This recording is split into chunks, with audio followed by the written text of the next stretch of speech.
एक बार एक बहुत बड़ा बिजनेसमैन एक छोटे से गांव में जाता है। उसका प्लान होता है कि उस गांव में एक फैक्ट्री लगानी है।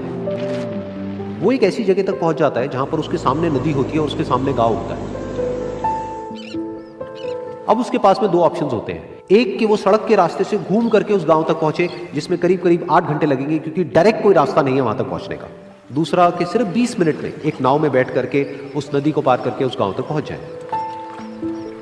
तो अपना टाइम बचाने के लिए उसने उस नाव में बैठने का डिसीजन लिया। वो नाव बहुत ही छोटी सी थी, जिसमें एक तरफ एक आदमी बैठा था जो कि नाव चला रहा था और दूसरी तरफ ये बिजनेसमैन बैठा हुआ था। तो नाव में बैठने की थोड़ी देर बाद उस बिजनेसमैन ने उस नाव वाले से पूछा, तुझे पता है तेरी नाव में कौन बैठा है? तो नाव वाले ने बड़े ही भोलेपन से कहा हाथ जोड़ करके, नहीं साहब मुझे नहीं पता आप कौन है। तो बिजनेसमैन बोला, अरे तू अखबार नहीं पढ़ता है क्या? हर दूसरे दिन मेरी फोटो आती है अखबार में। तो नाव वाला बोला, अरे साहब मुझे कहाँ पढ़ना लिखना आता है, मैं बहुत छोटा सा था जब मेरे पिताजी गुजर गए थे, तो अपने परिवार का ध्यान रखने के लिए मैं बचपन से ही काम में लग गया और तभी मेरा स्कूल छूट गया। ये सुन करके उस बिजनेसमैन ने उसका मजाक उड़ाते हुए उसको कहा, तुझे पढ़ना लिखना तक नहीं आता है, ऐसी जिंदगी का क्या फायदा? ये सुन करके उस नाव वाले को बुरा तो लगा, लेकिन उसने कुछ नहीं कहा। थोड़ी देर बाद वो बिजनेसमैन उस नाव वाले से बोला, अभी कुछ ही दिन बाद ये जो सामने तू जमीन देख रहा है, यहां पर मेरी एक बहुत बड़ी फैक्ट्री होगी जहां पर हमारे ब्रांड की मिनरल वाटर की बॉटल्स बनेगी। उस नाव वाले को बात समझ नहीं आई। उसने कहा, क्या बनेगा साहब?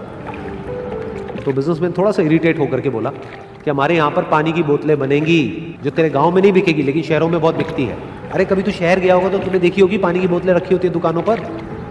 फिर वो नाव वाला बोला, अरे साहब मुझे कैसे पता होगा, मैं तो कभी इस गाँव से बाहर गया ही नहीं। फिर वो बिजनेसमैन उसके ऊपर हंसते हुए बोला, तू कभी इस गांव से बाहर तक नहीं गया, तुझे पता ही नहीं कि शहर क्या होता है? अरे ऐसी जिंदगी का क्या फायदा? उसकी ये बात सुन करके उस नाव वाले को सच में लगने लगा कि मेरी जिंदगी शायद किसी काम की नहीं है।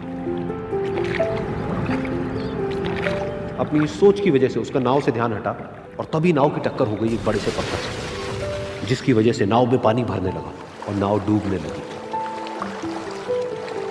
उस जगह पर पानी बहुत ही गहरा था और किनारा दूर था।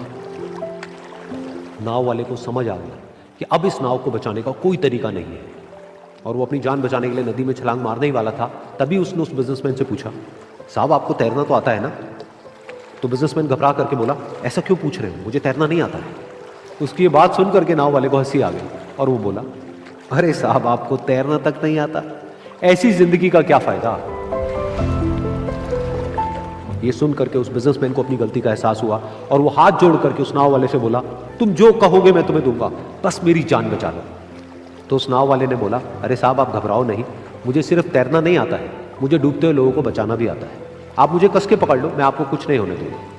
और फिर उस नाव वाले ने ना सिर्फ अपनी बल्कि उस बिजनेसमैन की भी जान बचाई। तो इस कहानी से हम एक बहुत बड़ी सीख ले सकते हैं कि हमें जिंदगी में कभी भी किसी का भी मजाक नहीं उड़ाना चाहिए या उसको अपने से कम नहीं समझना चाहिए, क्योंकि हमें नहीं पता कि हमें कब, कहां, कैसे, किसकी जरूरत पड़ जाए।